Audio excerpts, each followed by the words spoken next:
99.87. I want to get you closer to 90. All right, so just try to get that bat a little bit flatter. Every kid's different. You know, before we had blast, we're looking at guys swing and, you know, great swing, you know, great mechanics. We get into a game and it's like, it's not there, you know, or the bat comes off his ball different than a kid that is the same size as him. 101, you're not getting there, right? Hold on, so get your stance. And now you get a blast and you say, wow, this kid's 13, not even generating 1 kilowatt of power. Like, all right, something's wrong here. He's not using his body, or he's not strong enough. Maybe we have to get him into the weight room. Maybe we have to teach him how to sequence his body better. So being able to get the numbers, it gives you a little bit of a blueprint of what's happening when the player's swinging. And now as a coach, you can kind of take that data, dissect it, and say, all right, you know, we got to do this with this kid. We got to do this with that kid, and not give everybody just a bland, you know, just one way of training for 140 kids. I saw a lot of the tech that was starting to hit Major League Baseball, and with the Astros winning the World Series that year, you know, it was all over the place with blast. So we felt that, you know, if it's starting there, it's going to trickle down.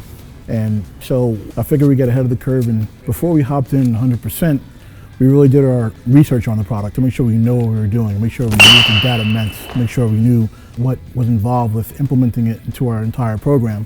So once we figured that out, we went full blown. We got a blast for each one of our players, about 140 players. It was a pretty smooth and easy transition. Turn your body, buddy, turn your body. And now when kids come in, when they swing, we know what they're doing. We're not guessing anymore. 14.9, again. Perfect. It's just something that basically exposes a lot of things that are being taught now, or things that have been taught in the past and still going on, about hands to the ball, disconnecting the swing, and blast actually shows you what your deficiencies are when you do those disconnections and things that hamper the connect sequence.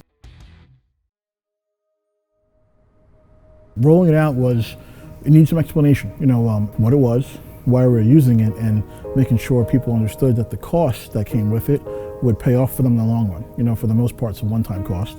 And we wanted to make sure in our industry where you're charging parents for stuff, you know, it adds up.